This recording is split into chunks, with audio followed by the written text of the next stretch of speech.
रुद्र से हुई प्रार्थना की शादी।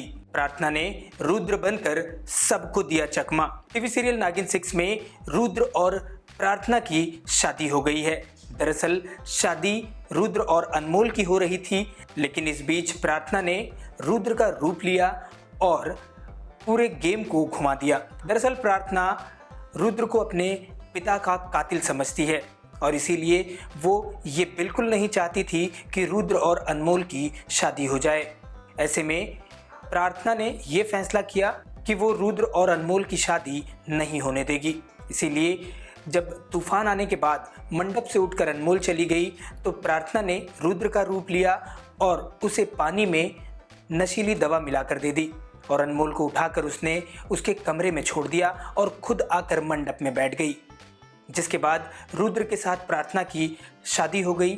7 फेरे उन्होंने लिए, लेकिन बीच में ही वहाँ अनमोल आ जाती है और सभी को ये पता चल जाता है कि मंडप में बैठी लड़की अनमोल नहीं बल्कि प्रार्थना है। लेकिन शादी पूरी हो चुकी थी।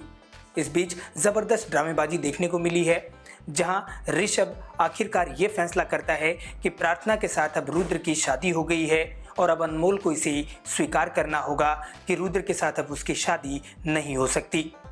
ड्रामेबाजी में बहुत कुछ हुआ। रुद्र पर झूठा इल्ज़ाम भी लगा और रुद्र सीसीटीवी फुटेज में भी नजर आ रहा था। ऐसे में वो अगर सच भी कहता तो उसकी बात को कोई स्वीकार नहीं करता।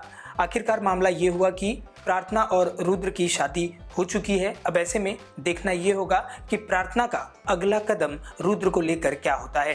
टीवी और नागिन से जुड़ी इसी तरह की खबरें लगातार पाने के लिए आप जुड़े रहिए हमारे चैनल से और अपनी प्रतिक्रिया कमेंट्स के जरिए हम तक ज़रूर पहुंचाएं।